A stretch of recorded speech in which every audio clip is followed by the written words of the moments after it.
বিয়ে করবা না? জুলাইবি ফাঁসি দিয়ে বলে, নবী রে, প্রথম দিনও জিজ্ঞেস করলেন, আমি উত্তর দিয়েছি।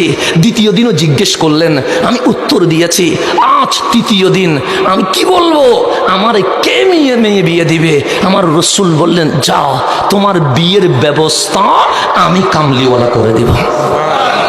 যার কিছু নাই তার নবী আছে, যার কিছু নাই তার কি আছে? আমার নবী বলছে, তোমার বিয়ের ঘটক আমি নবী হব।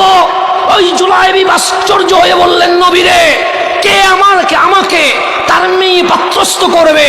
আমার নবী বলেন, যাও, ওই মদিনার আনসার সাহাবী, তার এক সুন্দরী রমণী আছে, মেয়ে আছে, আমি নবী অর্ডার করেছি তার মেয়ে যেন জুলাইবিবের সাথে বিয়ে দিয়ে দেয়। অথচ ওই আনসার সাহাবী মদিনার সবচেয়ে ধনী, ওনার মেয়েটা সবচেয়ে সুন্দরী, সবচেয়ে দামি পরিবার। জুলাইবি কাঁপছে, এত দামি পরিবারের সাথে এক সেরা কাপড়ওয়ালা গরিব, দেখতে বিশ্রী এরকম মানুষকে কখনো বিয়ে দিবে? কিন্তু নবী যখন বলেছেন, না করার কোনো সুযোগ আছে? চলে গেলেন ওই সাহাবীর ঘরে, গিয়ে দরজায় টাক টাক করে আওয়াজ করলেন। সাহাবী দরজা খুলে দেখে মদিনার ওই মসজিদে নববীর কোনায় বসে থাকা সবচেয়ে গরিব আছে নবী, এক জুলাইবি এসেছে। ওই মদিনার আনসার সাহাবী বললেন, জুলাইবি, টাকা লাগবে? জুলাইবি বলে না। খাবার লাগবে? জুলাইবি বলে না। খিদে লেগেছে? জুলাইবি বলে না। তাহলে তুমি কেন এসেছো? তখন ওই সাহাবী জুলাইবি বলছেন, আমার নবী পাঠিয়েছে। সে কেন পাঠিয়েছে? আমার রসুল বলেছে আপনার ঘরে নাকি এক বিবাহের উপযুক্ত সুন্দরী মেয়ে আছে। হ্যাঁ আছে তো। তো নবী কি বলেছে? সে রসুল বলেছে ওই মেয়েকে আমার সাথে বিয়ের ব্যবস্থা করতে। এখন মদিনার আনসার সাহাবীর মাথা ধরে গেছে। স্বাভাবিক কোটিপতির ঘরে যদি এক রিক্সাওয়ালা, এক ভ্যান গাড়িওয়ালা, এক কৃষক যদি গিয়ে বলে আপনার মেয়ে আমাকে বিয়ে দেন, জীবনে কেউ রাজি হবে? জেনে শুনে মেয়েকে বিপদে ফেলবে? কেউ ফেলবে না। কারণ মেয়ের বাবা চাইবে একটা ভালো প্রতিষ্ঠিত পাত্রের কাছে বিয়ে দিবে। বাবা কেঁপে উঠলেন, কে পাঠিয়েছে? সে রসুল পাঠিয়েছে। এখন ওই মদিনার আনসার সাহাবী ঘাবড়ে গেছে।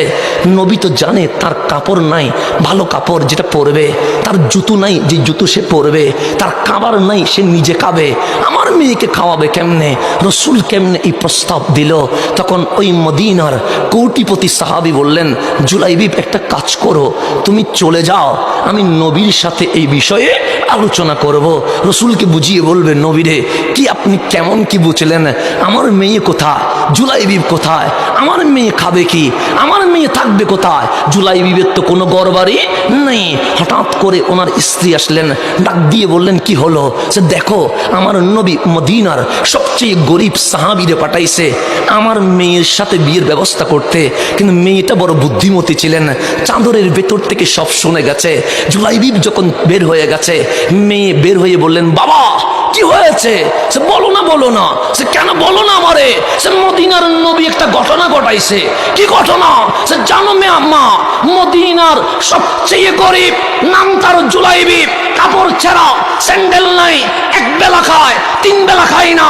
আর আমরা প্রতিষ্ঠিত মদিনাবাসী, আমাদের মেয়ের বিয়ে হবে উপযুক্ত পাত্রের সাথে। কিন্তু নবী বলছে তোমাকে নাকি জুলাইবিবের সাথে বিয়ের ব্যবস্থা করব। তখন মেয়ে বলছে, বাবা আর কোনো ভাবনা করার দরকার নাই, নবী যেই বিয়েতে রাজি, আমি মেয়েও সেই বিয়েতে রাজি।